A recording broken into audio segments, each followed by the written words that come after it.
Welcome to the Dirty Sports Podcast.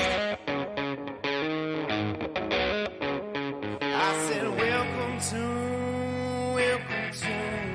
the Dirty Sports Podcast with Andy Lazarus and Joe Prano. Welcome to the Dirty Sports Podcast.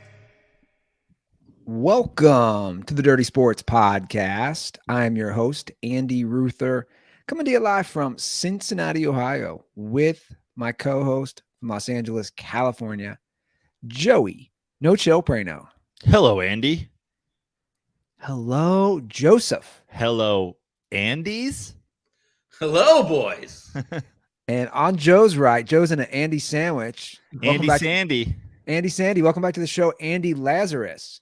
What's happening, fellas? Thanks for having me. Must be baseball season. It must be. We only have you on for baseball and to defend Kevin Durant joining the Warriors, which could happen again next year. Well, who knows? Good. Who knows? It's opening day, guys. Yes. Andy Ruther, not excited about it. I'm jived up. I'm going to show you guys. I have a cup of coffee here. Hashtag blessed. I have a water, just keep myself hydrated during the show. And then, of course, is it morning here? Of course. Yeah, it's morning here. I don't care. Oh, man, it's opening day. It's 5 o'clock. It's 5 o'clock somewhere. Got that Miller Lite flowing early in the morning. It's first pitch somewhere. Now, you guys obviously are baseball guys. I got to ask, where do you put opening day for baseball at this point in your life versus when you were a kid? Like, is it more important, less important, same?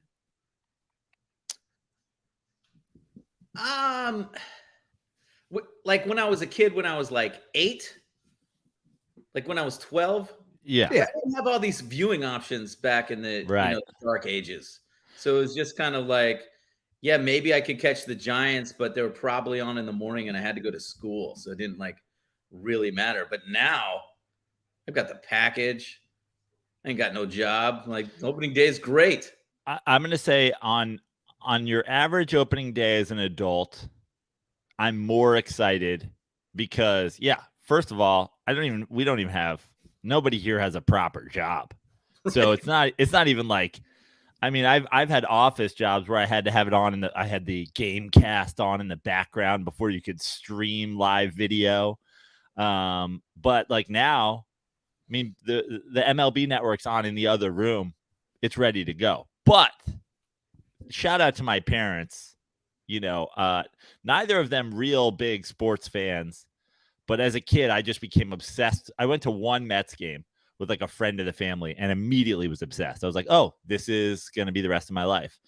And from that day on, my parents, I would say 4 or 5 times as a school-bound child, were like, you get to skip school today. We're going to opening day. And that is unmatched excitement. There's no more excitement than waking up in the morning on a Wednesday or a Thursday when all the other kids are going to school and you're getting in the car and driving to Queens to yell at some people. Like, I remember, so opening day obviously is like such a big deal in Cincinnati, or it was until they started fielding a minor league team. But like in our school, teachers, if you were good, they would put the game on the TV. Like it was that important here. Sad state of affairs. What's become of Cincinnati? You guys used to have the first and only. You used to be like the first pitch of the day. The first day was only for the Reds, or that you had the prime time slot, or was the first game every. So the rule was the Reds had to have the first pitch. Does that make sense? Since they're the first professional team. So that was the rule, was that no team could have a pitch before the Reds, and that was thrown out, I believe, with the Japan game. Would that have been the Dodgers-Japan game? That makes sense. I believe that was thrown out with that opening day game. Like, I remember as a kid, teacher having the TV on when that ump, remember when that ump died? Do you guys remember that on opening day? Yes. It was during the Reds game. Like, it was on TV. He had a heart attack, and I'm like 5th or 6th grader, and he ended up dying that night. Yeah. Well, that's what you get for getting the Moderna vaccine. Am I right? Oh, we just got deplatformed. Shit. So that is like my memory. Maybe it's just the air around the Cincinnati ballparks. Maybe you should eat spaghetti and chili in the morning. Maybe it's the day of pasta water and chili sauce in the air. Hey, DeMar Hamlin pulled through, guys. Yeah. or did he? Yeah. Do we know? Has anybody actually seen him? Have you seen the pictures of his different tattoos? That's what the government wants you to believe, Andy, because they don't want you in a panic that we're all going to die. He pulled through. I'm not going to blame. He's a clone. Well, regardless. We've just become every other podcast on the internet now. Meanwhile, I'm like, also don't say here anything, for don't also. Say anything. What's that? I'm like, don't say anything. Don't say anything. Yeah. YouTube's AI does not understand sarcasm. YouTube's AI does not understand sarcasm. Also joining the podcast, Brendan Schaub, everybody. So back to opening day. Back to baseball. Today. Let's go. So, like, obviously, a lot's been made of the changes. Baseball's trying to make the game quicker. The big news this week was them boasting 26 minutes were shaved off spring training games. I think we're probably all in agreement. What's 26 minutes? That's about 3 minutes an inning. But like, there seems to be, right? Correct me if I'm wrong. There's like almost a civil war going on within baseball people. You have the Jeffrey Passan guys who are like, we love nets. We love the pitch clock. And then like you guys who were like, what, traditionalists? Yeah. Well, you remember those sweatshirts? It was like Detroit versus everybody, or wherever you're from. It's like that place versus everybody. This is Cucks versus everybody.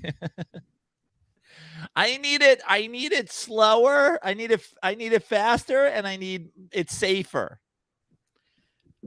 I think, I mean, I feel like we talk about this on the slides a lot. I think Joe and I are both, and most normal humans are like, yes, no more shift. That's going to mean more action. But the pitch clock, to me, as the voice of the hitter, is bullshit, because as a hitter, you control nothing. You don't control what the pitch is. You don't control how fast it is. You don't control where it goes. And now you can't control whether buttholes like Max Scherzer are going to sit there for 19 seconds and make you freeze in the box. And then you can't step out or call time because you're going to run out of the pitch clock and you're going to get a strike.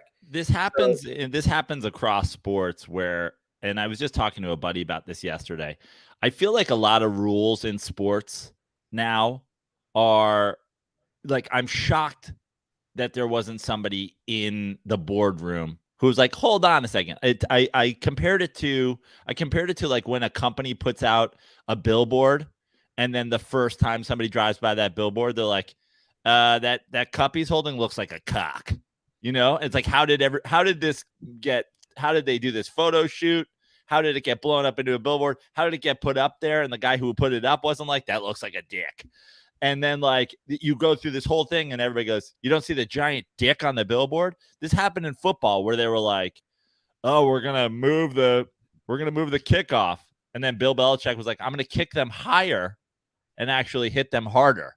And people were like, shit, we didn't think about that. We just thought everybody would kick touchbacks now. Yeah. In baseball, like Andy said, is everybody's concerned about action. And as traditional, I would say, like, I don't even know if we're traditionalists. I feel like Laz and I are like the people who just like want common sense gun laws. Like, how about common sense baseball rule changes? Like, we're not saying you can't, the rules that ban the shift are ridiculous. Like, we're in favor. The Dirty Slide's famously in favor of banning the shift. So it's not like we're traditionalists, but if you want more action, how do you give it more advantages to pitchers? Exactly. Exactly. And like, I don't think anybody's really upset about how long baseball games are. They're upset that there's nothing happening for a really long time. And the shift and the move to the three true outcomes made it exceptionally boring. The less contact, more walks, more strikeouts, more home runs, right? So now with the shift, there should be more contact, but you're kind of Xing it out with this pitch clock thing. You know, I don't think the problem was that Nomar Garcia-Parra is stepping out of the box and readjusting his batting gloves every single time. I don't. And also, what couldn't that have just been where we started? Couldn't we have been like, listen, you get 2 step outs of the box, or you just keep one foot in the box? Yeah, you can step out with one little foot, league rules. Keep it moving. You know what I mean? So, like, from my point of view, and I agree with you guys on those things, it's like baseball, and I know we've really hammered this hard, but you have to go to why you're at the game, right? Or the viewing experience. And the different, to me, it's like you're trying too hard to be basketball or be football, but you're not. Like when I go to a football game, dude, I pretty much don't leave my seats. Right. Because I don't want to miss anything. Like I'm not getting up unless it's a timeout or halftime. I don't want to miss anything. Whereas baseball, to be fair, there's inning breaks, so it's like for sure. No, for sure. But my point is, like, I like baseball because I like to walk around a ballpark. I like to see the food options. And maybe I'm an outlier, but I don't think I am. I like the full experience is my point. Yeah. I said this on a podcast that I guested on recently. I think that, and I've repeated it obviously on this show a million times, is like they're so focused on new viewers and new fans that no one's thinking about the old fans. I think that what I love about baseball is the way I was like brought up into it. And by the way, my parents not even sports fans. So like I had to learn this from other people. I had to learn whatever, but like keeping score. You know how engaged you are in a game if you're keeping score? You know how engaged you are if you play like the right field game? You know how like you watch every pitch then if you're keeping score. Try to like literally, I will put this out there to every dad who likes the pitch clock, or every mom if they're listening to the show. Try to teach a 10-year-old to keep score at a baseball game with the pitch clock. Good fucking luck. Good luck. You don't have enough time to do that. And now that kid's not going to pass that. It's just, to me, that's the beauty of the game, is this, like the speed, that there's no end game. You know, there's no like you're running out the clock per se. But listen, we've covered this. Yeah, it's here. If there's one thing we know about baseball, it's here to stay. No, like Rob Manfred, Bud Selig, rest his soul in hell. He's dead, right?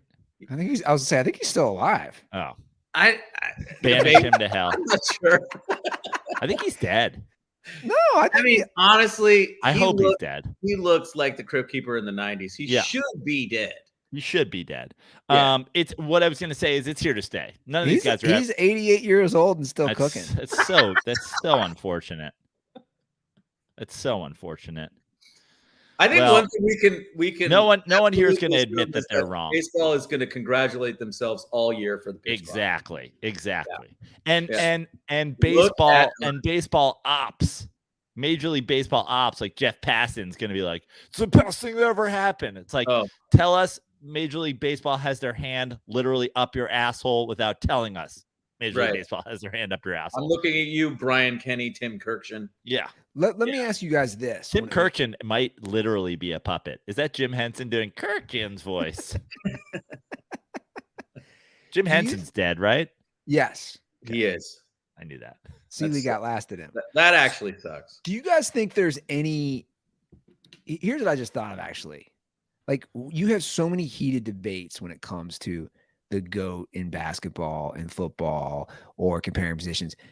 You don't really see that on social media. Do you guys think like that's part of a problem? Like if I said let's have a GOAT debate right now when it comes to baseball, it'd be like, I don't even know where you guys are going to go with this. But if I said this for basketball, I know exactly where you guys are going to go with this. I know exactly for football. I think that is a problem with. I think that is a major thing with baseball is they don't promote stars at all. I mean, a great example, and I talked about it with you guys before the show, but if everybody wants to go on our TikTok or on our Instagram, today we have one of the great San Francisco Giants fans, Andy Lazarus, on the show. I would say the opposite end of that spectrum, one of the worst fans of all time, is Chris Mad Dog Russo, one of the worst Giants fans of all time. He's on.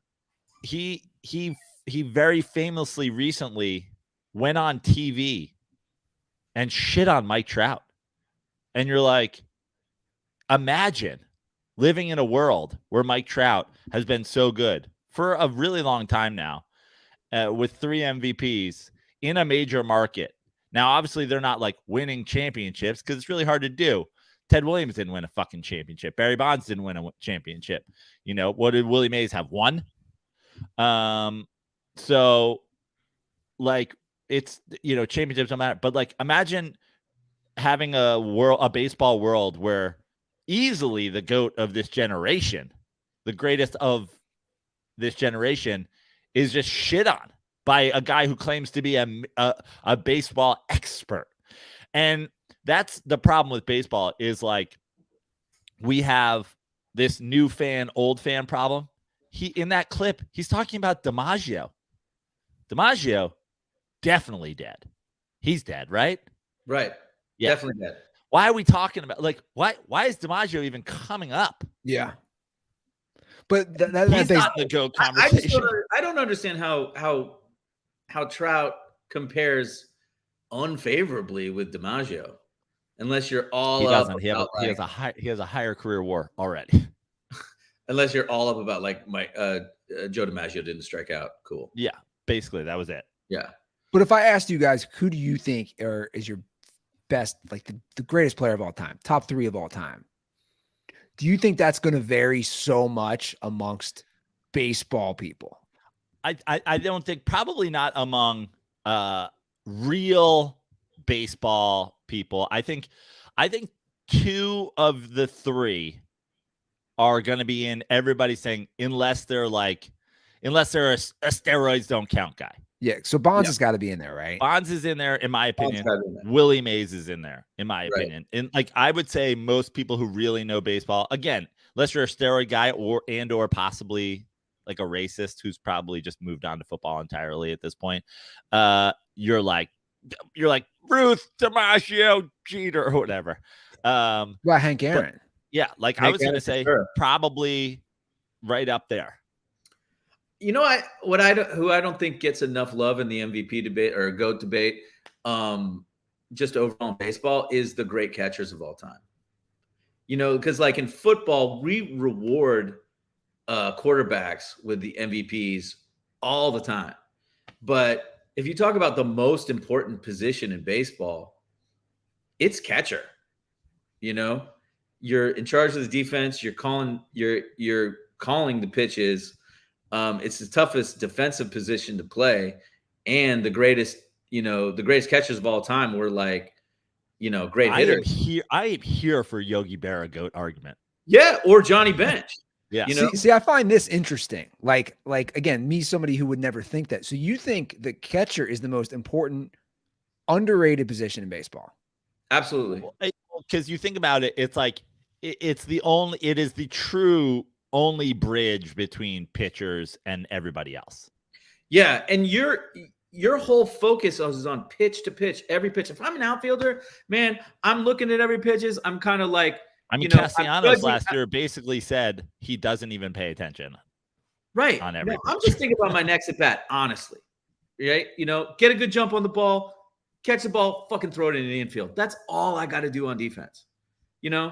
As a first baseman, all I got to do is like, hey, center field, right field, you and me in the air, I'm your cutoff guy, whatever. Maybe I got to worry about a bunt coverage or something. I got to make a throw to second base. If you go resume, just overall baseball resume, it's hard to beat Yogi.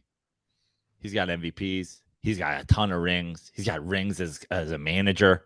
Yeah. The thing about, I don't think like Yogi gets enough credit because Yogi was weird looking and Yogi was short. Yeah. And Yogi played with Mickey Mantle, who is like, everybody's All-American.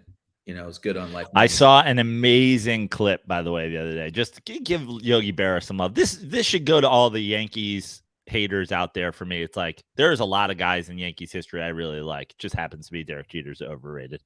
But there's an amazing clip I just saw of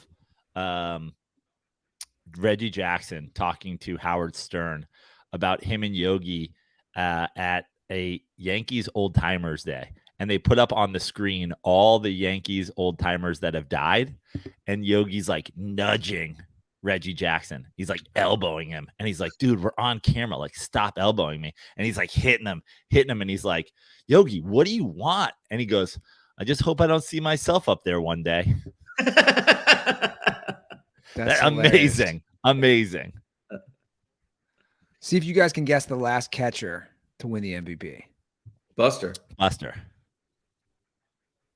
Why is he not on this list? Is this the wrong list? I know. Why does this list have 2009 Joe Mauer? Well, update your list. Yeah. Anyway, this encyclopedia of baseball catchers winning. Joe Mauer doesn't get as much love as he just, he couldn't catch anymore. And that's the other thing with catchers is like, oh man, think about all the guys whose career might have been shorter if they stuck with catcher, or catchers whose careers like Buster that are over because they were a catcher. Or guys like Yachty who played fucking 15 years. Yeah. And hit 300 for 15 years straight. Yeah. And it was basically the best defensive catcher, and all that stuff, and it's for sure hurts your offensive game. I mean, Harper was supposed to be a catcher. Right. Biggio was a catcher. Yeah. Biggio was a catcher when he came up. So let's talk this season. And I know, Joe, you put this on the rundown.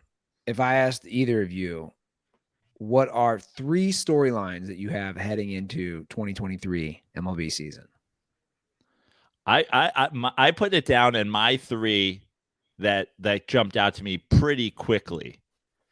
And you could say I'm a bit biased on some of these, but we'll start with the one that's not going to, people are not going to accuse me of like, what the okay, we get it, bro. But the Harper is out for the Phillies until midseason at least. They've replaced him in the lineup, at least for now, with Trey Turner. The Phillies coming off a World Series appearance after not really having a great regular season last year without Harper, but with Trey Turner. That to me, like, I am interested to see what the Phillies are going to do this year.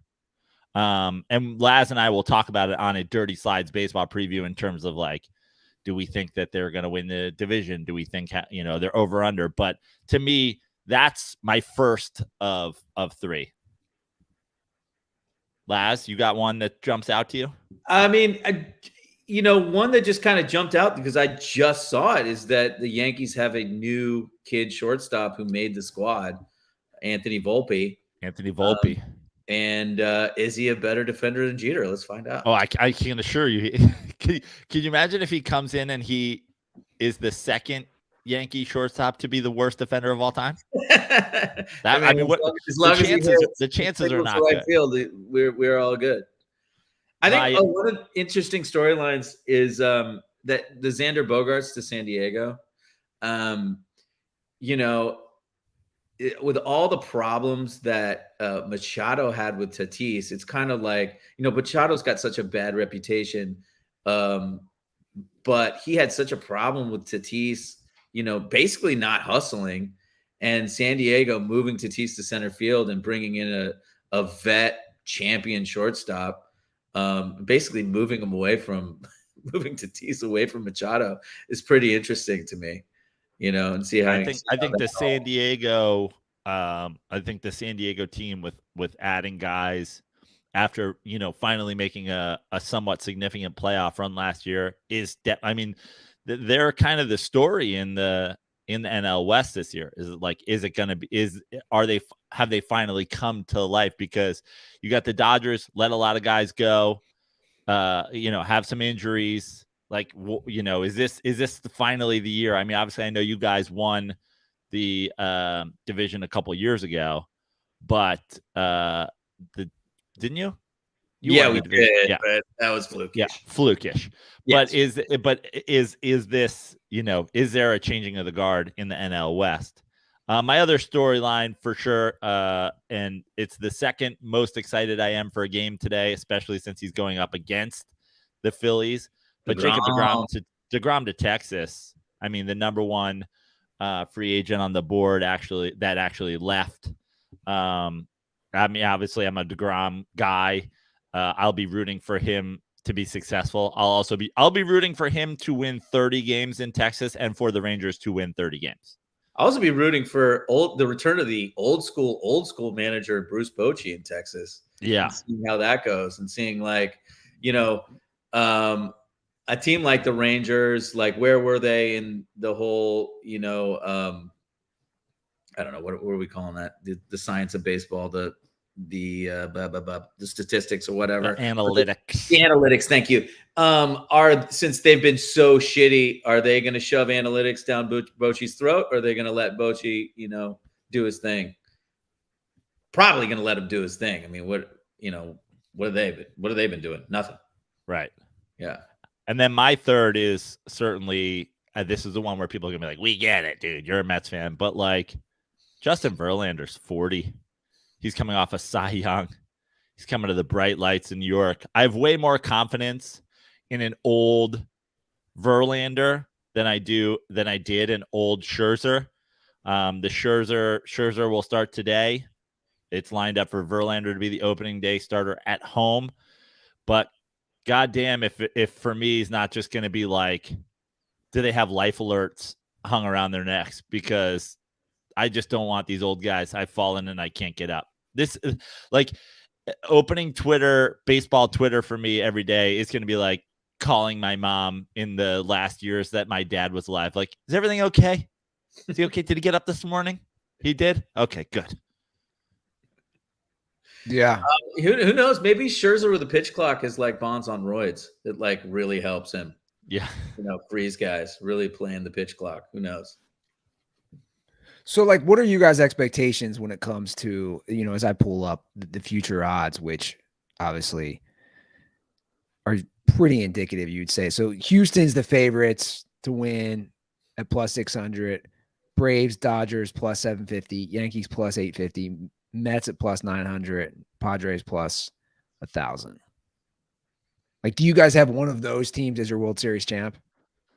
Yes, I do. I would, yeah. I mean, I think I'd add did you say the Braves? I think the Braves should be. The Braves are in there, yeah. Yeah. Yeah. I like, Houston is incredible. I like the Braves or the Padres to come out of the National League. So I'm not really sure yet, but. So how about your old stock? How about the Bay Area? The Oakland, I have to ask about Oakland. Over under 59.5 wins. Do we think that they are over? I think they're going to get over. I think they're going to get 64.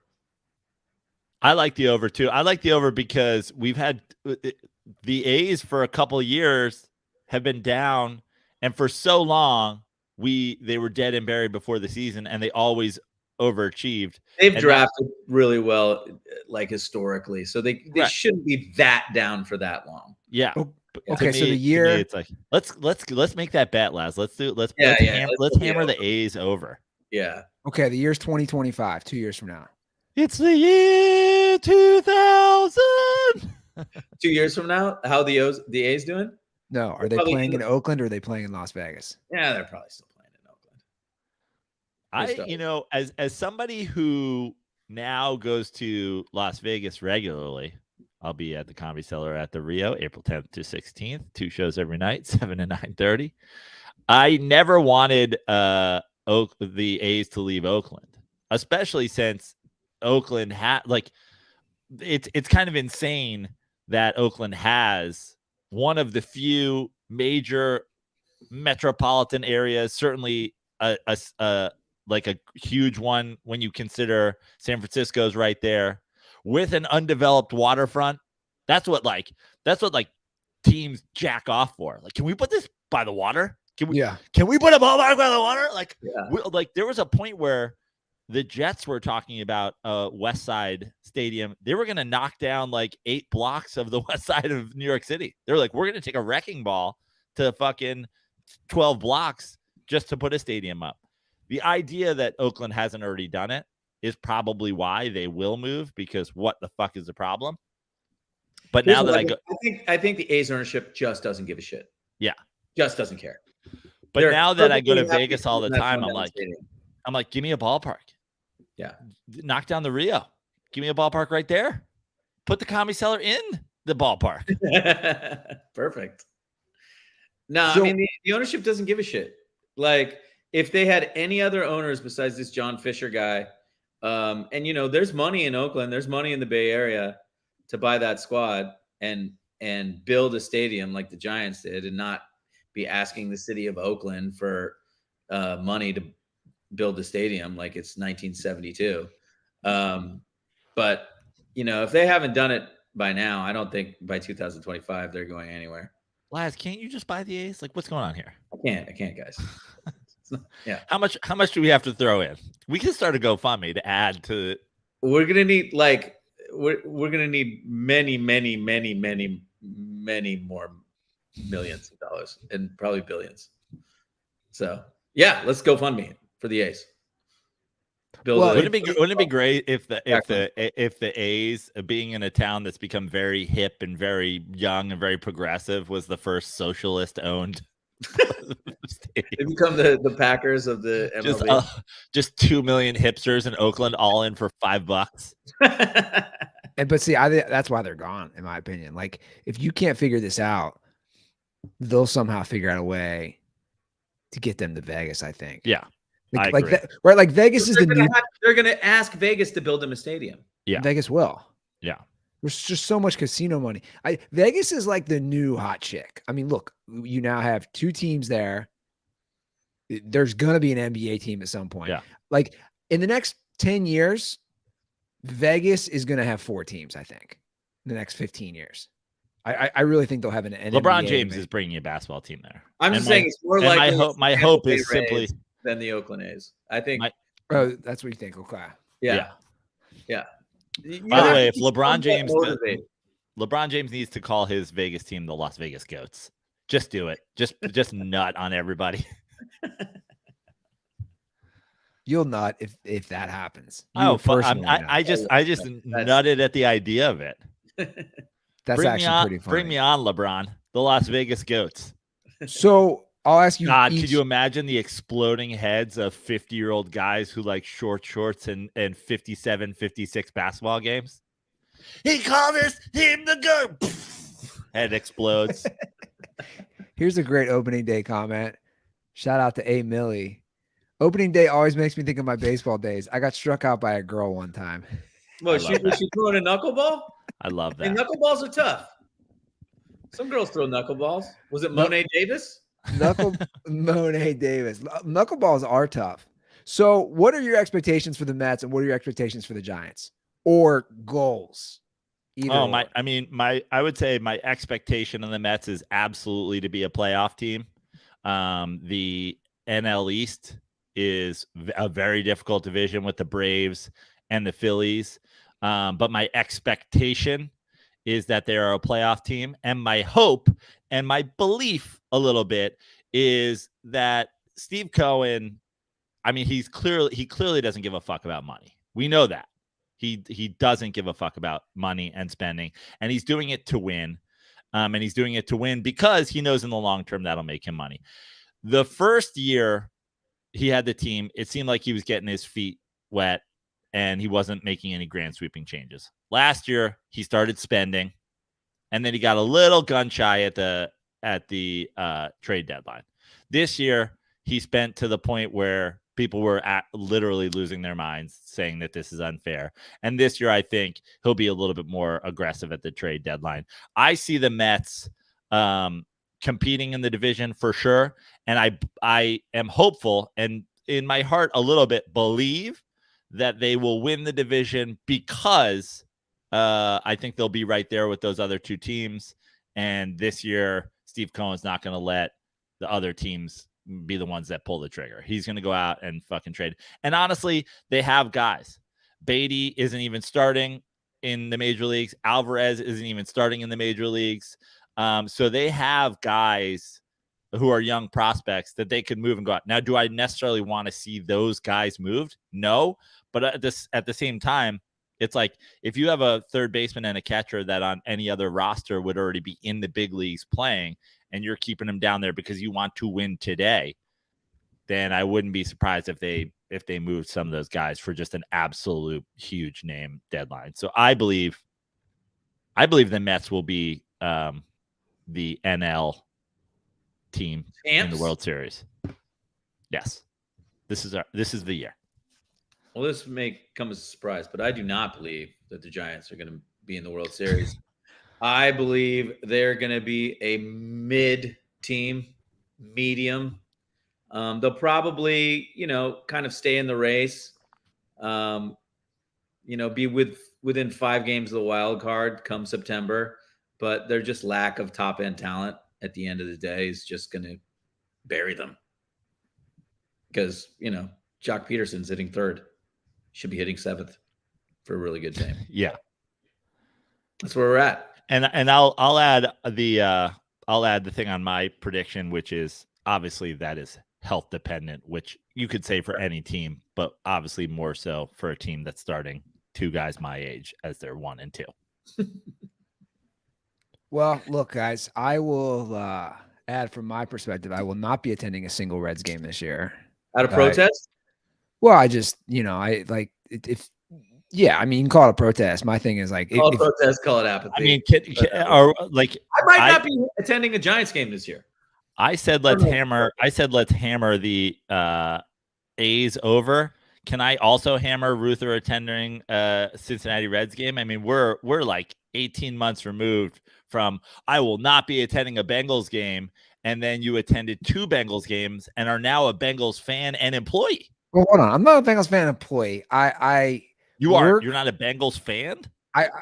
Hold on. Are you a Rams fan still? I work with a company that sponsors the Bengals. Right. So yes, How many Bengals games have you attended since you made the claim that you would no longer be attending Bengals games? 6? 4. I mean, how many games did you go to this year? 2? I went to the DeMar Hamlin game. And a playoff game. The Ravens playoff game. And the year before I went to 2. Yeah. So I would like to predict Andy Ruther attends. 2 out of 8. It's 25% of all Bengals games. Well, I won't be attending any Reds games. I really won't. But like, I'm not going to do a bold proclamation. But I'm just not. I'm wearing the Florence Y'alls. That's my team, the Independent Frontier League. Listen, you know me, and this goes for both of you guys. I mean, I'm already locked in. I'll be attending a Giants Mets game, April 420, probably, as I have shows at the Throckmorton Theater in San Rafael on the 18th, and I'm doing a show in San Francisco on the 19th. And then probably heading to the Mets Giants game on the 20th. Trying to work my way into a Cincinnati trip, come see the Mets play there. I think you'd be there if I came to town. I don't think you'd let me go alone. Well, no, I wouldn't. Like, you can throw in caveats. Like, yeah, if you were in town, of course I'd go. I'm just saying, like, on my own. Laz will go to a Dodgers Giants game. Sure. And, I might go to a Dodgers Mets game. Like, I mean, Monday the 17th. I love Michael Conforto and all, but like just to watch Michael Conforto hit, I don't know, man. You'll like Conforto. He'll be nice. He'll be okay with your little right field. My thing is like, I just, what happened.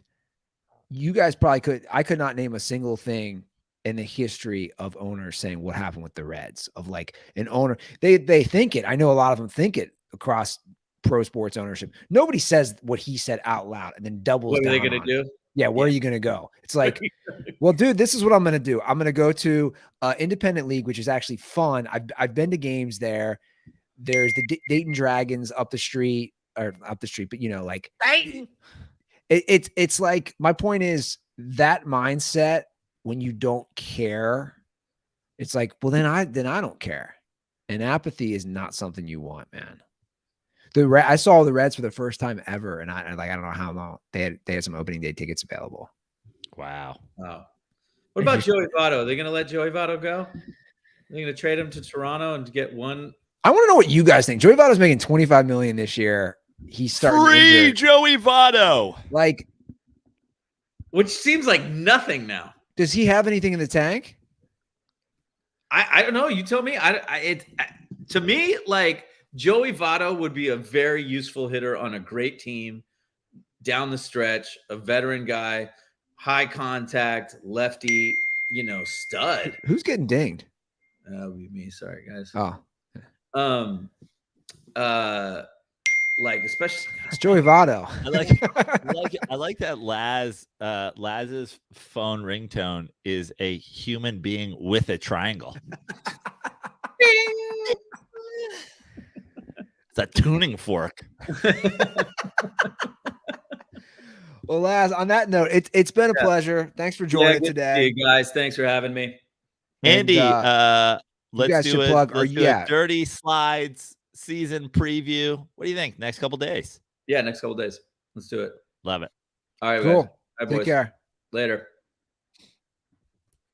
Everybody follow Andy Lazarus on the Venice Gaze Instagram, on his personal Instagram, on all the things. At Dirty Slides on Instagram, on Twitter. We'll definitely have a full Major League Baseball preview incoming. Honestly, also shout out to Andy Ruther, who talked baseball for way longer than I thought his eyes were going to start bleeding. Dude, here's the thing. I'm not anti-baseball.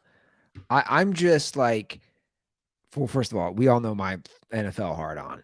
Right. We know. I looked at the rundown today. There's 14 NFL stories. I'm like, there's nothing even happened. I can't get enough, man. I just can't get enough. It's the old Zeke gif, just like feed me more. I can't get enough of all these situations. Andy on a stakeout with like binoculars, checking out Aaron Rodgers ate for breakfast. I've got a list of the things Aaron Rodgers ate today. It was hard to see because he was eating in the darkness, but. Well, before we hop into anything, I would like to add that all DirtBalls, baseball season long, today's opening day, should hop on over to play to do some of the picks, some of the plays, I forget how they word it, over at Prize Picks, Joe. I know we obviously did a partnership during football season. I'm excited that we have a partnership during baseball season. So much more action every day. Yeah. You have daily action. And also, they do all sports. So don't forget, Prize Picks does all sports. NBA, if you want to get some action on that, you can do that as well. So go ahead, DirtBalls, and hop on over to Prize Picks. I'm looking right now. They got a big deal going, 18% off. Jacob deGrom, more or less 6.5 strikeouts. Ooh, that's high for an opening day. You think? Well, I mean, well, I would probably still go more because I think he's gonna. I think he feels like he's got something to prove. The guy's a bulldog. It's why I'm. Like I said, I hope Jacob deGrom wins 30 games, and I hope that the Texas Rangers win only those 30 games. But it's still high though, because you would think a guy with some injuries and some whatever, like, do they pitch him 4 innings? Do they pitch him 5? I don't see Jacob deGrom going 8 today, unless he just loves that hot Texas weather. Yeah. Well, they also have, what I love on here for baseball, they have bases. Total bases. Total bases, I mean. Yeah. Yeah. So that's a fun play. Right? Like, that's a fun play if you're going to be on Prize Picks, and there's so many players. So head on over to Prize Picks, because once again, all first-time users that deposit and use promo code DIRTY will receive a 100% instant deposit match up to $100. So if you deposit $100, Prize Picks will give you $100.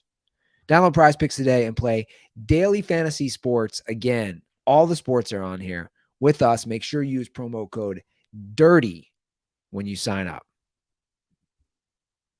And you have so many options with baseball. I know. I already have the Prize Picks app downloaded, but excited that you have announced to me today our partnership with them for baseball season. Hey man, I'll be opening it immediately. Yeah. Upon the end of the show, and gonna get some plays in because I'm going over to a local bar here. Watch opening day. Got some Mets fans coming out. In fact, I'm thinking, Andy, I tried to find it. It doesn't seem there used to be West 4th and Jane, which you've been to with me a bunch of times, is now closed. It used to be the New York sports watching place. West 4th and Jane is closed. Yeah. Yet another pandemic casualty. That was a favorite Andy Ruther spot after the Hostel comedy shows. Great. It was great, man. Those wings were good. Burger was good. It was all New York stuff. They were big Mets fans, big Rangers fans there. I'm thinking I might have to take the torch and find the place and lead Mets fans to a new spot. I know. Today it's gonna be Barney's in West Hollywood. It's like, Barney's. It's like, yeah, at least it's open, but sure. I don't think it's gonna be the spot I settle on.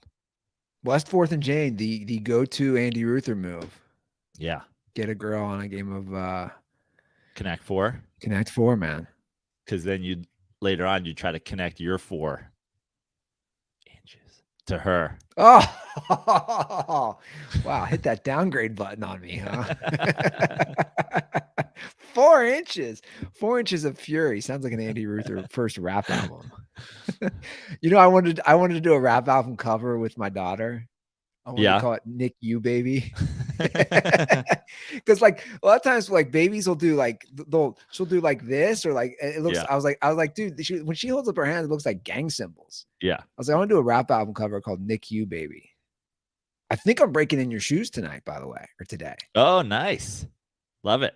You got a dad event planned? Well, the grass is it's nice and thick. I was letting it build up a little. I think I might break in my my Monarchs. Your Air Monarchs? My Air Monarchs with maybe grass cutting experience. Little grass cutting, at least in the front yard, at the very least. I love it. You'll get some grass stains on it so they're nice and warm for the first barbecue of spring. I mean that's how you break them in, right? Is that wrong to get the grass stains on them? No, listen. What I look forward to one day, and I know a lot of dads with this, is as you break these in, that these are your first pair. So one day you'll have another pair of Air Monarchs that you don't put on because you put on these. These are your grass cut Monarchs.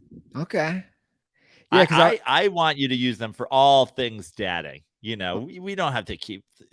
There's not a dad in the world that kept their shoes, icy white.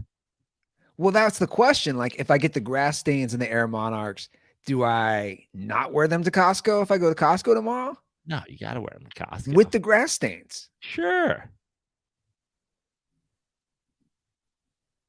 Grass cutting, barbecue, Costco runs, trips to the jungle gym, pushing the stroller around the neighborhood. I have a confession. I've turned into the guy jogging with the stroller. Yes. We all knew that was coming. I've turned into the guy I never, ever thought I'd be. In fact, I remember, and it probably doesn't exist because I've over the years cleaned out Twitter, because we all know we have to do that at times because some wild things we said 10 years ago. But I know for a fact that I tweeted something probably about 10 years ago that you wanted to run over strollers in your car. No, it was something along the lines of, if I'm ever going for a run pushing a stroller, kill me now or something. Well, Joe, I've done it twice now in the last week. I know. I can't wait for you to jog your stroller all the way to the Great American Ballpark for your daughter's first Reds game this year. Dude, it's a workout. Running versus just pushing. I'm going to call it right now. I guarantee at some point Andy Ruther runs like a 5K with the stroller, a half marathon with the stroller. I'm not going to disagree with that. It's hard work though, man. Just pushing a little 9-pound baby is a lot different than just nothing. but she loves it too. So it's like if she's going to sleep, you kill two birds with one stone. I want to get a little fresh air, a little exercise. It makes her sleep. Kids love that movement. Basically, what I'm saying is Tug and I really need to just start a dad bod podcast or something. Dad bod podcast. I love it. Right? Like Tug is like the godfather. He's got 3 kids. Yeah. 3 boys. He must have this down. I thought of him the other day when he was like, when he kept talking about like putting on weight from eating the kids' mac and cheese. And I'm like, obviously she's not eating. Tug is, dude, Tug is the thing that Tug is the most dad. He's the most dad eater of all time. When I go play golf with Tug at the turn, I'll be like, yo, I'm going to get a hot dog and a Miller Lite. He's like, I'm good. And then he'll pull out like a peanut butter and jelly sandwich with the crust cut off and like a squeezable juice pouch. He'll be eating like a Go-Gurt. I'm like, what is happening here? And he'll have like a little plastic cup with like 11 goldfish in them. I'm like, Ziploc bags full of like Cheerios without milk. I'm like, what are you eating? Did you literally steal your son's lunchbox this morning on the way out the door? Man.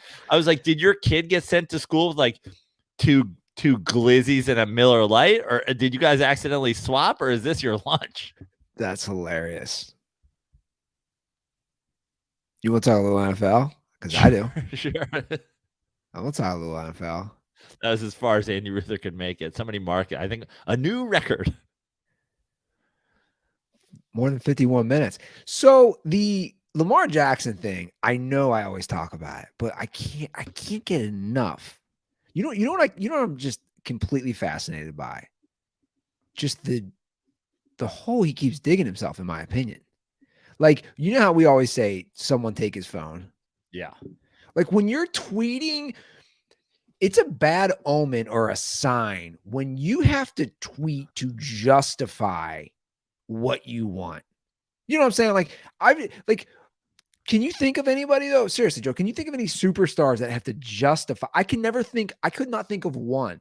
I've never seen Kevin Durant or Tom Brady or Aaron Rodgers, or you just name the sport. Antonio Brown, but no one who's not crazy. That's for sure. That's what I'm saying.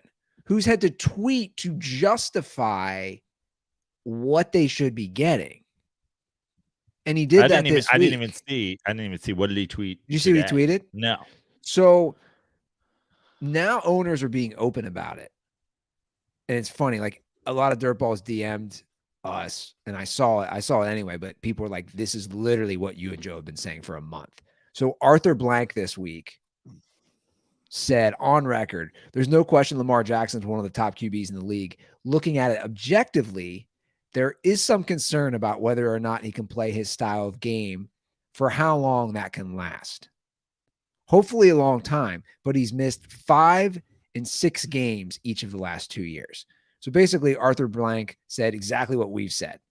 This style play, there's no longevity. You've missed 5 and but also games. that is essentially the issue with the people that are insanely clamoring for him to get the biggest contract ever. It's like, this isn't, sure, I've been saying this for a long time on the show. We've been saying this, but like, this isn't some, galaxy brain theory. Like, it has been something that has been common sense in the NFL forever. If you go back to the 90s in college football, if you go back to Tommy Frazier, if you go back to whatever, like teams ran the option to the tune of national championships in college. Tim Tebow was running in college. Johnny Manziel was running in college. I don't know if you saw the Kyle Shanahan interview talking about when he had Johnny Manziel and was, dealing with him. He was like, we just knew it wasn't sustainable, that there's no way he could survive.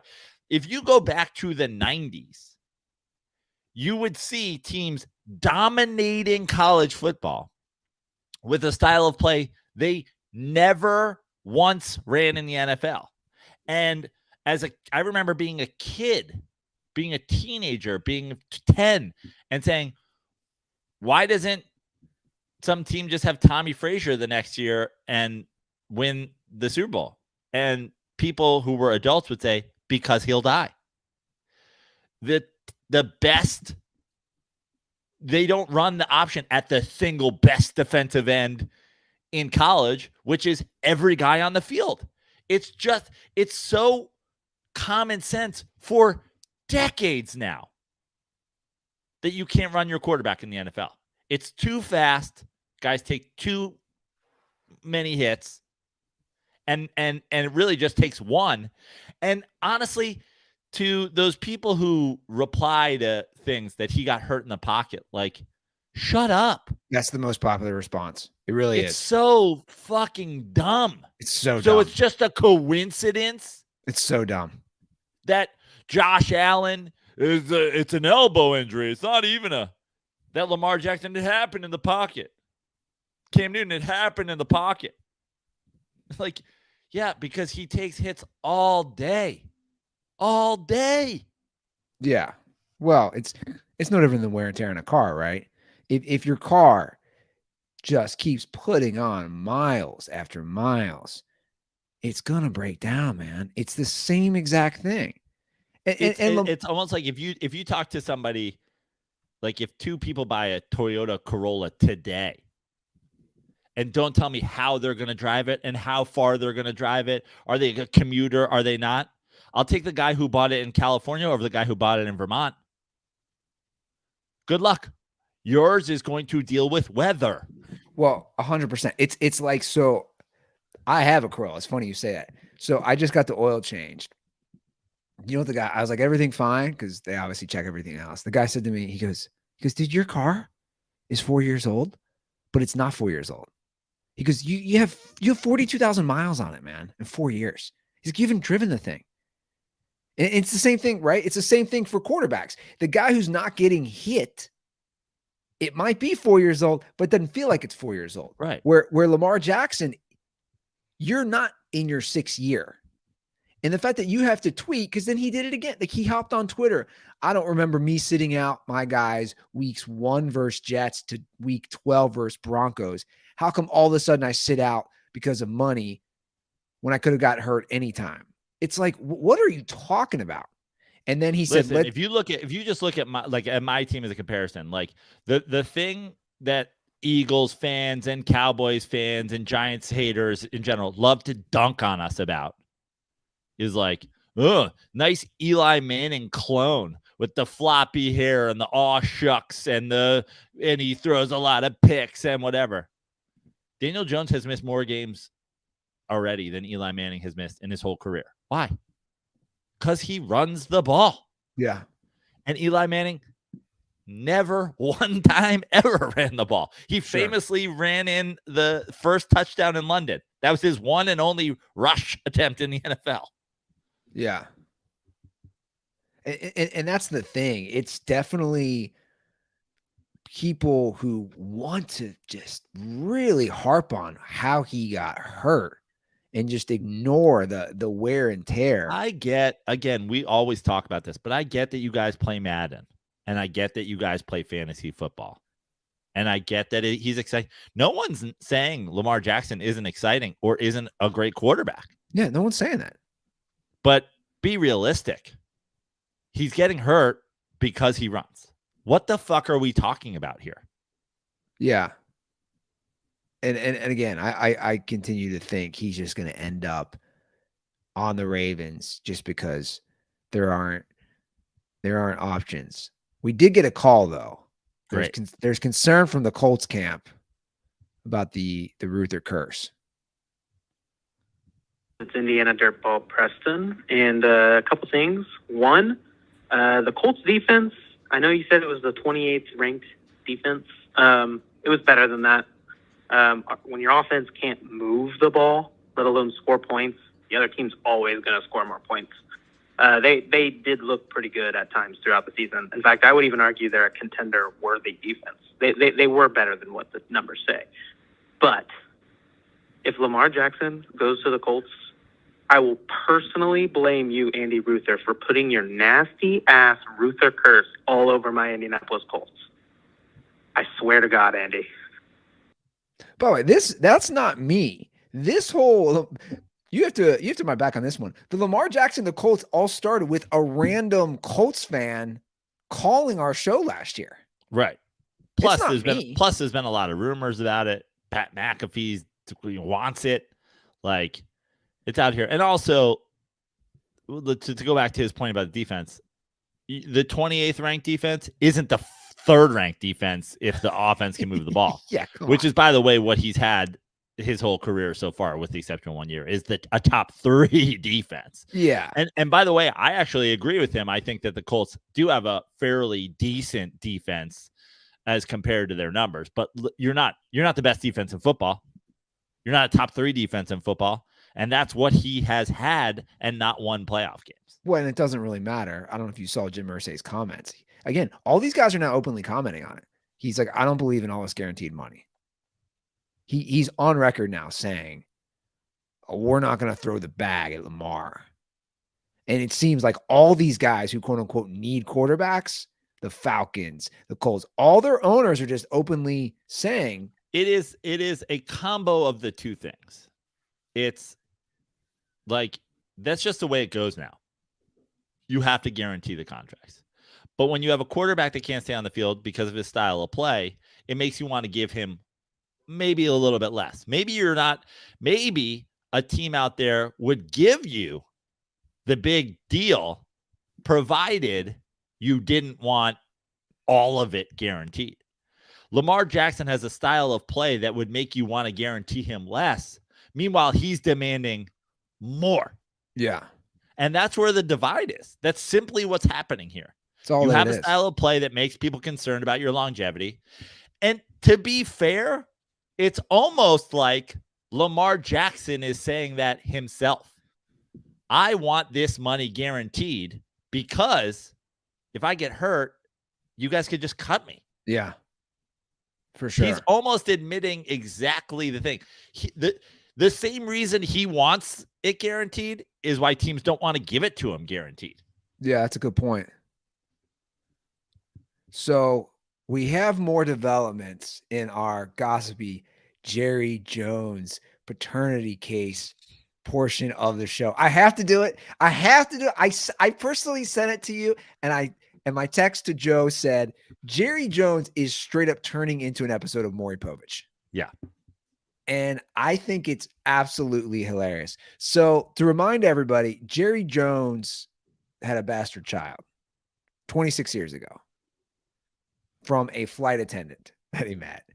I mean, dude, this is peak Jerry. I think she was a debt agent too, right? Wasn't she? She was a what? I don't even know if she was like a flight attendant. I think she was just like the ticket counter lady. Oh, yeah. Every time I tell this story, even though I'm saying Maury Povich, I just want to say Jerry. Yeah. So the latest development in this back and forth is that now she is filing a lawsuit for defamation of character because Jerry slandered her. And as a quick reminder, Jerry gave her $375,000, set up 2 trusts, paid for her college at Southern Methodist University, and bought her a new Range Rover when she was 16. But Jerry still will not admit that he's the father. Right. And that's all she wants. That's all she wants. The lawsuit is essentially he and his people, or I should say he through his people, are saying that this is some sort of, extortion scheme. And meanwhile, she's saying, I actually don't want any money. I just want you to admit you're my dad. And and now Jerry's camp, again, sounds like a talk show. Jerry's camp is saying she did try to extort me. And like what Joe's saying, she's saying, no, just admit you're my dad. My mom signed a non-disclosure agreement when I was a baby. All I want you to do is openly say, I'm a father. By the way, he did meet her mom. That is correct, Joe. Good memory. He met Cynthia Spencer Davis, a American Airlines ticket counter in Little Rock, Arkansas. Oh, yeah. What a love story. What an absolute love story that is. So she's known her whole life. Yeah. I guess he's given her about $3 million. I don't know why he won't just admit it. Dude, you've given her a lot of money. At this point, like, what are we talking about? The world knows, Jerry. Yeah.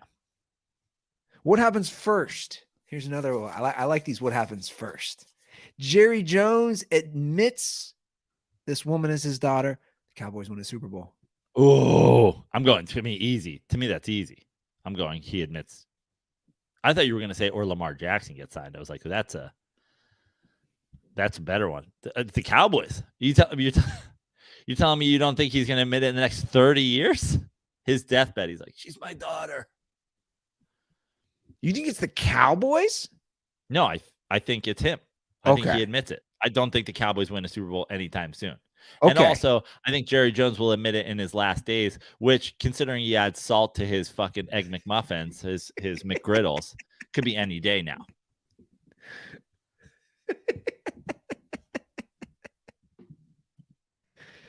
I mean, it's wild. Jerry Jones, we have Bud Selig. These guys go on forever. Jerry's 80. I mean, Jerry was laying the pipe pretty late then. Yeah. I'm just saying, she's 26. Jerry's pumping out kids look at me complaining. Jerry's about dealing with baby stuff. He's pumping out kids at 54. Now, granted, Jerry also walked away. Right. He wasn't running her. He wasn't jogging with her in a stroller. He didn't have those Air Monarchs on. No. Jerry doesn't even know what Air Monarchs are. No. Okay, here's a different one. Maybe I set the bar too high with Super Bowl. What happens first? The Cowboys make an NFC championship. Or Jerry admits he's the father. It's a tougher one. I'm still going Jerry. Wow. But it's closer. It's closer. Because you never know. The Cowboys could sneak in one in the next 5 years. Yeah. I don't think they will. Are you excited that they're going to probably start flexing? I don't think either of these happen before Jerry dies. Okay. So, again, he put salt on his McGriddles. Added salt. Are you excited they're going to flex Thursday Night Football? No. One of the few things I stand with my owner on these days, John Mara, upset about this, and so am I. Listen, flexing, I think from a fan standpoint, obviously, first of all, football. You have 8.5 home games a year. People build things around this. You're right. People have drafts for their tickets that they share with people. People plan travel. I mean, you know me. I'm the king of going to see my sports team on the road. I'm already looking at, when does the NFL schedule come out? The Giants are playing in Vegas this year. I got to schedule, do I schedule a week at the Cellar? I'm there this April 10th through 16th, by the way, around it. But a lot of football fans do travel to these things. You buy a ticket in on a Friday and out on a Monday. Suddenly you're in a Monday night game or a Thursday night game. I think it's horrible, actually. And flexing things to Sunday night doesn't change anything, really. No. But flexing things to Monday, ridiculous. And flexing things to Thursday is the most ridiculous. You just all of a sudden go into having 3 less days for a game plan? That's crazy to me. And also, if the NFL, obviously it's all money related, they want the best. Roger Goodell hides behind the we want the best thing for our fans, which dude, you don't really care about the fans is my argument. It's all about money. But if you do that, then compensate the players. I don't understand why that's not ever on the table. I'd argue for Thursday night. Sunday night and Monday night are marquee things. Sure. I would argue for Thursday night. And people always say the games suck. And that's because they have 3 less days to prepare. Teams are on short rest. It's going to be worse. But I would argue with Thursday night, literally give them the worst game. Because people are going to fucking watch it anyway. Yeah, you're right. It's Thursday. Who cares? I mean, NFL football fans out there, this is proven. People just go, whatever. Dude, it's the NFL. It's on 3 days early. Yeah. I'll watch the fucking Colts play the Colts. I don't give a shit. Give me an inter squad. Give me a team on a bye practicing. I'll probably watch it in prime time. Yeah. I mean, let's be honest. Randy Ruther watches old Bengals games. How do you think? Okay, let me ask you a question. If week 12 this year, random week 12, okay, they said in place of this Thursday's football game, the Bengals are on bye. We're going to televise the offense versus the defense in a beer pong match. 1 million viewers? You think it gets 1 million? Ooh, I like this one. I think it gets 1 million. I'd watch. What if they told you the Manning brothers are going to commentate? It's like 2 million. Offense versus defense, beer pong. You know what's funny? I thought you were going to say Bengals offense versus defense, legit full contact practice. I was like, I'd watch that too. I'm just saying it's Thursday. We don't need the best game. Yeah. Sunday night football, after a whole day of football, you want a marquee matchup. Monday is famously, historically, we try to put great games on there. Thursday, who cares? Give me literally the worst teams of the week. Yeah. Because the quality is going to be down anyway. Sure. So who gives a fuck? All people ever do on Thursday is complain about the shit game on Twitter. It's like, you know what? You know how I know you know it's shit? Because you're watching. Yeah. You're like, this Cardinals-Steelers game sucks. It's like, yeah, watch it harder, bro. Using your example, if the Bengals offense played the Bengals defense in beer pong, who's paying for the beer and the solo cups? Because I don't think the Bengals would. No. Is that coming out of Joe Burrow's pocket? Seems fair. Right? Sure. Maybe our sponsor, Miller Lite, could provide it for everybody. Funny you say that. They are our sponsor, Joe. Like they're providing it for me. They're providing it for you, providing it for millions of Americans since 1975, Joe. The original light beer with just 96 calories and 3.2 carbs per 12-ounce serving. Guys, Miller Lite, the beer of the Bengals, and it should also be the beer for all our baseball fans out there enjoying opening day today. I'm going to a bar today, and they have Miller Lite on draft, and I'm so excited about it. Obviously, no matter what, I'm going to be drinking responsibly because I'm a responsible guy, and there's a long day of baseball today. So clearly, I'll be pacing myself, enjoying lots of food at the bar as well. But over under on I'm over. I'm at 1 already. I haven't even left yet. Yeah. Well, a lot has changed over the years with baseball, Joe. Like we're discussing it. You know what hasn't changed over the years? Miller Lite's connection with baseball. America's pastime. America's pastime and the original light beer brewed here in America. All over the world, there's light beers now. But it all started in Milwaukee, Wisconsin. That's right. When some brilliant galaxy brain genius was like, what if it's light? And they were like, what are you talking about? He's like, hold on. I'm about to change the world. Light beer with the flavor you love. Tastes like Miller Lite. To get that delicious Miller Lite delivered right to your door, visit MillerLite.com/dirty sports, or you can find it pretty much anywhere that sells beer. Celebrate responsibly. Miller Brewing Company, Milwaukee, Wisconsin. 96 calories and 3.2 carbs per 12 ounces. And I'm going to add a little addendum to this Miller Lite ad. Almost more exciting than opening day, which I'm going to enjoy with some draft Miller Lights.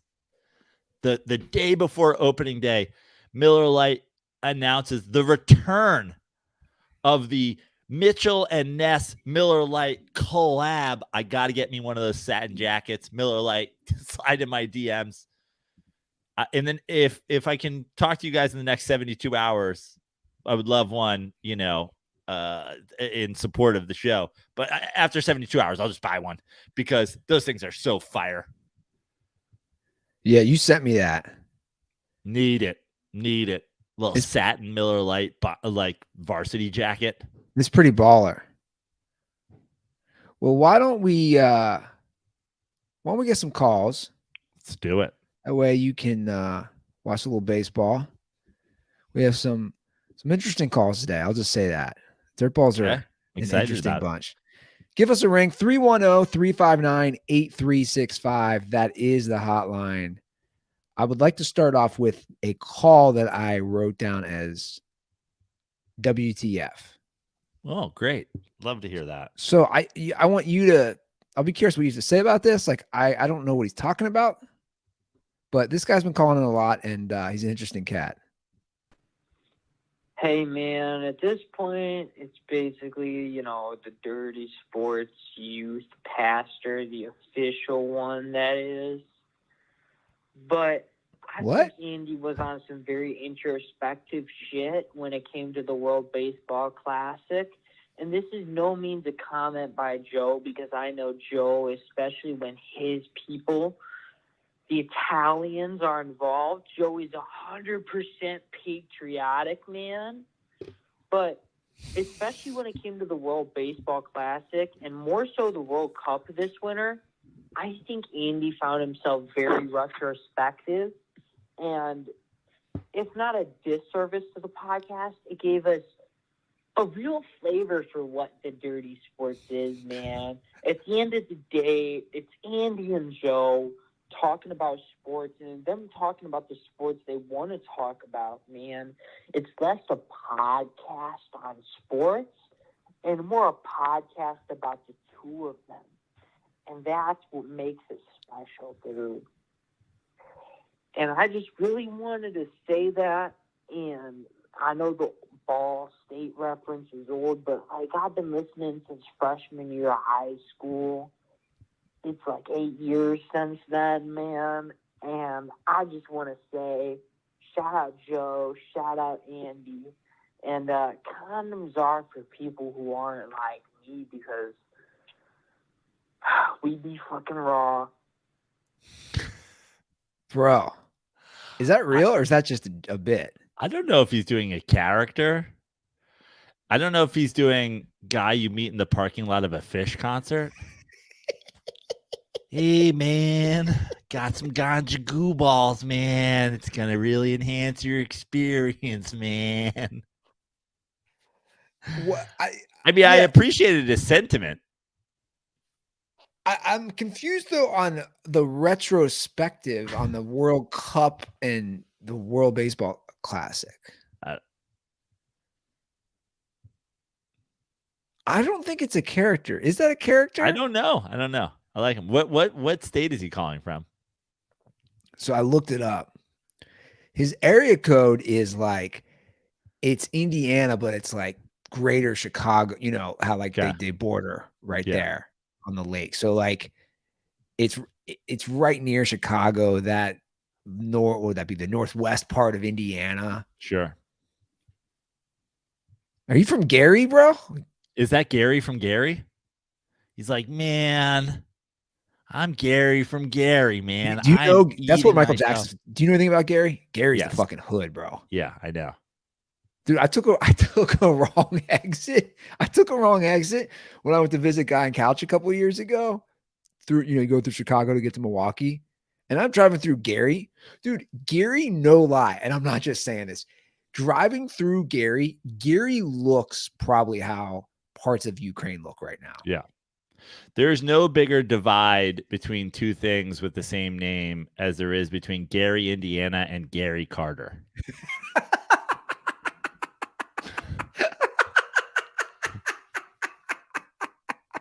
The one that should be dead isn't.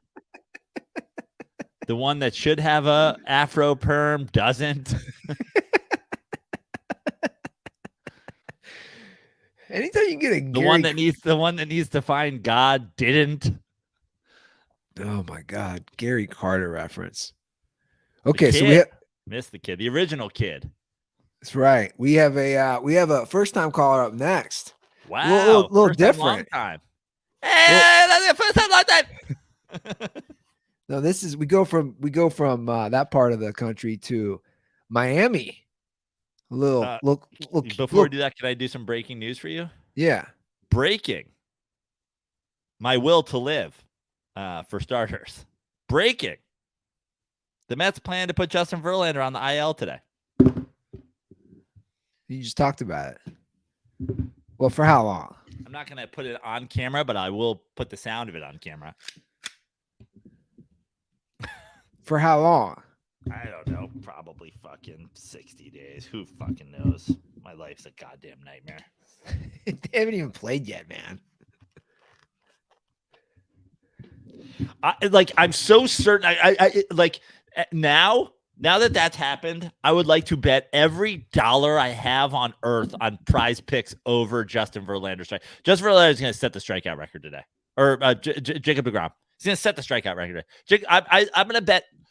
I would love to buy Jacob deGrom. What's the alternate line on Jacob deGrom over 18 and a half strikeouts today? Fuck! Well, you'd rather have it now than in the middle of the season, right? I'd rather have it never, Andy, to be totally honest with you. True. But like you already said, he's 40. 40-year-old pitcher, man. It's going to happen. You'd rather have him healthy in the playoffs. See, Joe, I'm a half full guy. Glass is half full. Better have it now.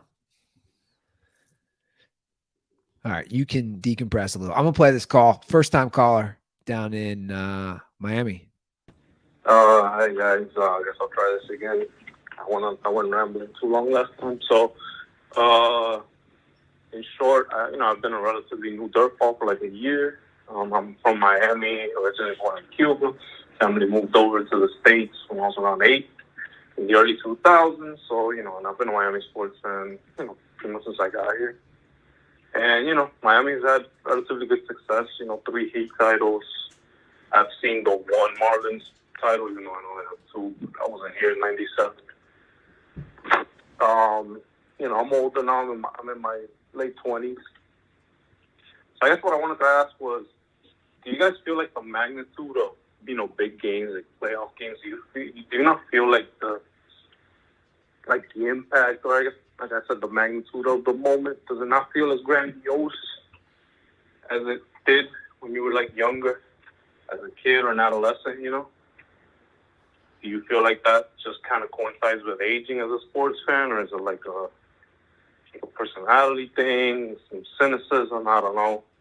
And I guess another question, if you guys want to just go into it, is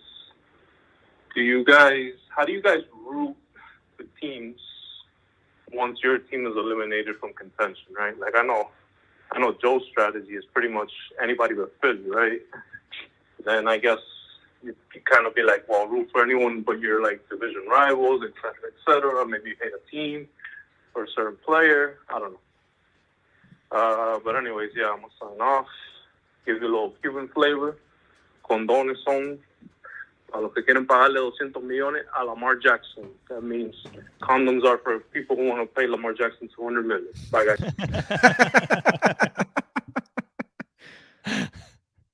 I'm gonna have to re-listen to that end part again. I want to learn to say that. Condones for the Lamar Jackson. Like, oh, condoms are for fucking assholes, man. Yeah. For me, I think my passion for playoff games are based on 2 things. One, how long it's been since my team won. Like when I first started dating my girlfriend, she watched me watch the Mets Padres series and was like, "Do you stand and pace and yell for all baseball games?" I was like, no. This is my baseball team in the playoffs. They haven't won in fucking 35 years. So no, but my passion is I'm not even with the Giants. I'll never be as passionate about their playoff games as a Met because they've won 4 times in my lifetime. It's like, even though one's a while ago, it's like we're fine. And then also the converse is like I'll be super passionate if they're playing somebody that I either hate, like a division rival, or somebody that I, especially when we do this podcast, that I've outspokenly criticized. Like last year, the Vikings Giants playoff game was a big deal because I shit all over Kirk Cousins and had a ton of people that listen to the show or just follow my Twitter who don't know near as much about football as me be like, you don't know what you're talking about. And I was like, but in the end, I will be right because I always am. And I was. So, I was super passionate about that one specifically. Because I always am. The humility, guys. Yeah. Joe Prano. I mean, I obviously care way more as a kid. Dude, I think I've said this before. My parents would put me in the basement, man. I couldn't be around my family. If I was like a team, I'd get angry. I'd scream, fuck that. I'd like be an idiot. Like now, and obviously we all know me. I'm not like diehard on stuff, but I'm just like, no, none of that. Like it's calmed down. I get more worked up if there's some money involved, right? That's where, yeah. I think that's where the passion is now. You're like, you got money on the line here. Could you win a few bucks? And like, as far as root, yeah, it's funny. Like you, I don't know. Like you probably have your teams you'll never root for. Which I don't know. I've kind of evolved in that. Like people will be like, hey, I'm never rooting for the Steelers. Right. But I feel like gambling, again, has changed that where I'm like, oh, okay. Like I grew up obviously never rooting for the Steelers or the Browns, but it's like, oh, okay, I got money. Or Joe picked the Browns this week. I didn't, or vice versa. It's like gambling has just kind of changed. Totally. Everything. And that goes for like, a lot of different things. Like I remember specifically a couple of years ago, I made a bunch of money betting against your Russell Wilson's Seahawks in a playoff game against the Cowboys, but I'll never place $1 on a Philadelphia team. Never. I'll never place $1 on them because I don't want to lose money and see them win. I don't want to see, I don't want to, I just don't even want to be involved in that. I don't want to be involved in that. Was your I worst want to root for them to lose. Was like your worst Philly moment watching them win the Super Bowl at Goldberg's? Yeah. Yes. Absolutely. No doubt about it. All right, let's do one more call. Again, hotline 310. And conversely, one of my favorite moments was, watching that blatant hold where they tried to cheat and got caught and lost the Super Bowl this year.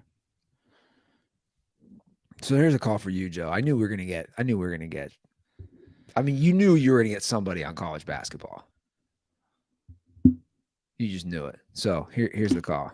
Love it. Hey, this is TK from Minnesota calling. I guess what I'm asking is, Joe, what is your issue with March Madness and college basketball? Like, I understand, like, anyone that's real with themselves knows it's not as good of a game. Like, they're not as good, all that stuff. But, like, why do you have such a problem with it that you won't even watch it? Like, you like basketball, don't you? And you know every game's going to be within 5 to 8 points with 3 minutes to go in the game. And you just, like, refuse to watch that. You just won't watch it. And it's like, why? Like, yeah, I know the players aren't as good. They make mistakes. But it's kids running around, busting their ass. Like, completely different play styles going at it. That's why it's so random, because you got teams that play zone, teams that play man, teams that play fast, teams that play slow, go inside, can shoot. And it's like, why do you have such an issue with watching that? Like, I don't get it. Like, I understand it's not as good, but, like, why won't you watch it? It's fun to watch, I guess. I guess that's my question. Stay dirty. Well, this is going to be a layered question, but my response to this particular guy and also, I guess, basketball fans everywhere is, why don't you watch the WNBA? It's still basketball. Why aren't you watching it? Why don't you watch high school basketball? Why aren't you watching one AA basketball? Why aren't you watching the NIT? Why aren't you watching the women's Final Four? Why aren't you watching high school football? Why does no one watch college baseball? The bottom line is college basketball specifically. First, and by the way, the answer to all those questions is because it's not that good. And it's not that athletic, and it's not that fun to watch. It's pretty fucking slow. But college basketball has a very fixable problem that I don't think that they should fix because I'm an NBA fan. I don't want them to fix it because I'm an NBA fan. But the problem with college basketball is, to me, it would be better. College basketball would be significantly better if guys stayed longer. But the best players in college basketball, the most talented players, leave before they get good at basketball. And they get good at basketball in the NBA. We heard De'Aaron Fox, and we talked about De'Aaron Fox's statistics. Kyrie Irving, every other, Anthony Davis, every other one-and-done guy in the history of college basketball. And then you get guys like Steph Curry, small school, CJ McCollum, small school, guys who go to the NBA and therefore have a great run because they were there for a year or 2 or 3 years. But the problem with college basketball is you have 2 different tournaments going on simultaneously. You have guys who are going to the NBA who don't know how to play basketball yet versus guys who will never sniff the NBA who do know how to play college basketball. It's not only... But isn't that what makes it interesting? Okay, cool. I mean, sure. 2 homeless guys throwing shit at each other in the street is interesting. I know, but from like a viewing perspective, the traditional one-and-done Kentuckies against let's use like a Steph Curry Davidson team that's going to go to the Elite 8 because they have guys who played together for 3 years. But I'm just saying it's like disjointed, not fun. Like the best talents are sloppy, and the best offense, like the teams that play the best basketball, I may as well be watching the WNBA or a high school game or whatever. But I don't think that's fair. Like I would argue, like the teams that, again, the guys who've been together for 3 or 4 years, they're playing good basketball. Look, at the end of the day, it just boils down to what people want, right? Like no, but he asked me my issue. Okay, my issue with it is it's not only not great basketball, but there's not even a consistency to it. You could watch the WNBA, and everybody's a professional WNBA player. You could watch a women's Final Four, and everybody's staying 3 or 4 years and learning to play the game. And by the way, no one is watching that. You love basketball. I'm going to put it right back at this guy. You love basketball. Why don't you watch the WNBA? Because it's slower and no one can dunk and the athleticism isn't there and set shots are dumb? Great. That's why I don't watch college basketball. Good talk. See you out there. For the record, here's something crazy. Women's college basketball. It does pretty well in the ratings, but here's something that I find fascinating. The women's college basketball TV deal far exceeds the WNBA's TV deal. My point is there is a better interest, a higher interest. In a way, it doesn't surprise me. Like we know this growing up. Like growing up, I could name, even though I didn't really watch it, I could name players on UConn's women's basketball team or Tennessee or, does only find that interesting that the women's college TV deal is far greater. Well, there's 2 things than the WNBA TV deal. There's a few things to this. One, basketball, the WNBA happens in place of the NBA. So it happens in essentially off basketball season, right? Whereas women's college basketball happens during the men's college season. And also what they smartly do is they kind of do it in the breaks of the tournament. So you'll have the game on Sunday when you just watch a men's game on Saturday, and you're going to watch a men's game championship game on Monday. And then Sunday you're like, oh, I guess I should fuck it. Then there's also school spirit. Obviously people the same way people essentially watching women's college basketball for the same reasons that they're watching men's, and the same reasons I don't give a shit about either. Is like, I don't care about, like, the college athletics means fucking nothing to me. I have no allegiance to any big name. Like, if I went to UConn, maybe I'd care about women's college basketball, but I also didn't make a decision to go to one of those schools because I didn't give a fuck.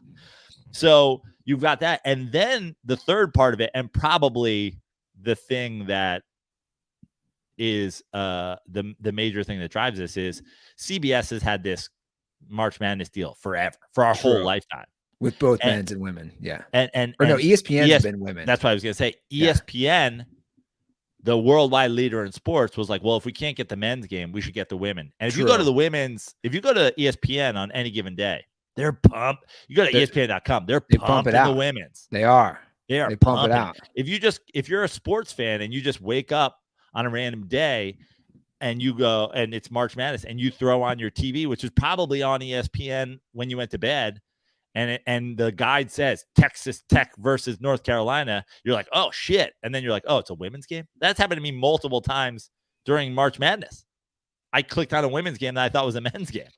ESPN is pumping that. ESPN is deciding for people that they're going to be into college basketball.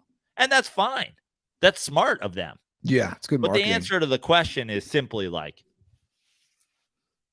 I don't watch it the same reason. Like, I'm not going to go. Like, I love Chris Wilde and I love his kid, and I've taught his kid to play basketball over the years. I'm not going to watch his tournament this weekend. I don't need to see 12-year-olds playing basketball, man.